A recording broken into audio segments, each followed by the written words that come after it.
The challenge is ahead, though. Okay, so we have good news, but what's holding us back? How do we get to these numbers? How do we reach those last 30%? How do we reach those 6,600 people groups? It seems overwhelming, but we can do it. There's challenges, but we can do it. The spiritual challenge is first and foremost. This is the one that can be met through prayer. Satan does not give up his ground without a fight. For centuries, he's held these people in bondage. He's held these people without knowledge of salvation. He doesn't want to give up his ground. And this next fact kind of shows that. How hard is Satan fighting right now? This century has seen, or the last century, I guess, the 20th century, has seen more martyrs than in the previous 19 centuries combined. It's a challenge. How are we going to rise up to that spiritual challenge? We need to pray, and we need to be willing to sacrifice. Okay, the next slide. There's also the people group challenge. The people groups that are most difficult to penetrate are unreached for a reason. It's hard to get there. They are difficult to penetrate. That's a challenge, getting to them. This picture is my son with a group we went to visit in June. We went to visit a missionary who has worked for 25 years with a Muslim people group in this place in eastern Kenya. The people group's called the Burma People, and Mike and I were able to fly in. The missionaries who are there, they send their kids to our school. Some of the most outstanding students that we have.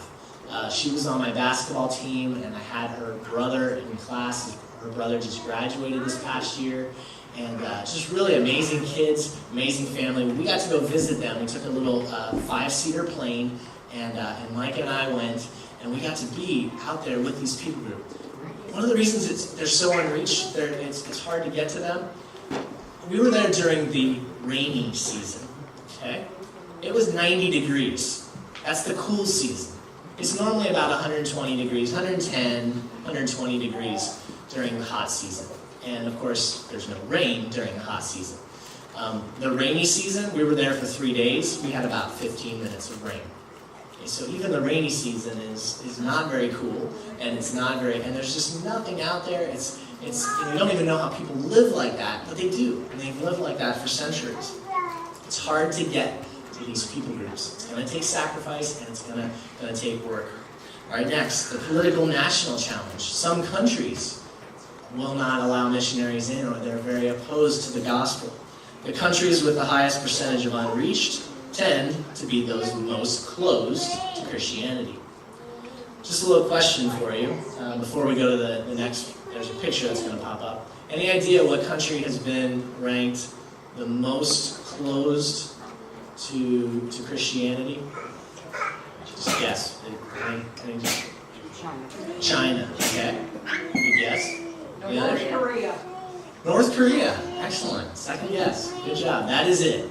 Open Door is an organization that follows persecution of Christians throughout the world, and they've said that North Korea is #1. They said they've seen severe repression and systematic oppression, imprisonment, and execution of Christians in North Korea. So you might think there must be some Middle Eastern country or China. You hear a lot about persecution of the church in communist China.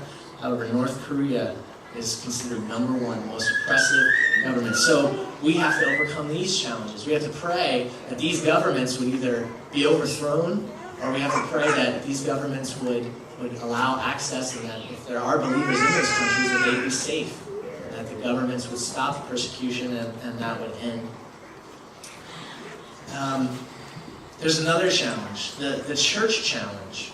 And this might sound weird. Well, isn't it the church that's reaching out to, these unreached people groups? Isn't it the church that sends out missionaries? Yes, but even sometimes where the church sends the missionaries can be a problem.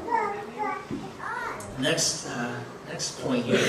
Over 87% of all cross-cultural foreign missionaries minister among nominal Christian peoples.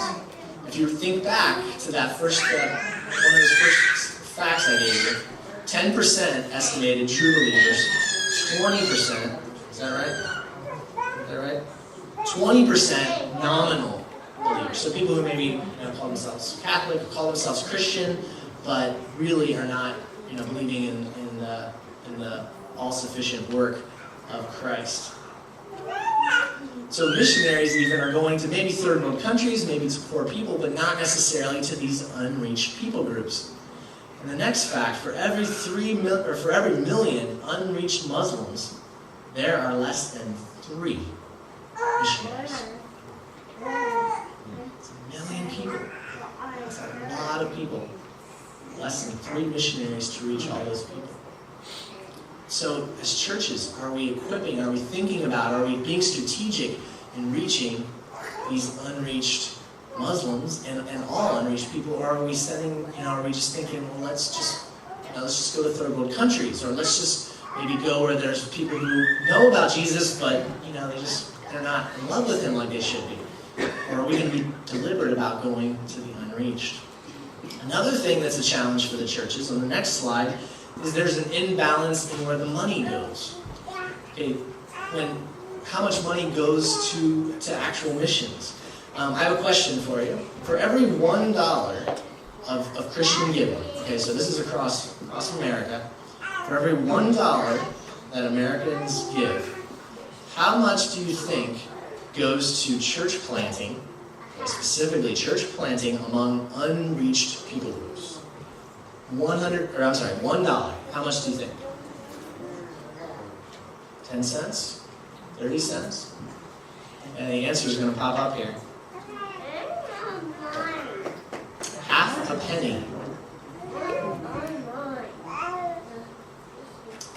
So again, as a church, are we thinking strategically towards these unreached people groups? Do we know exactly where our money for missions is going?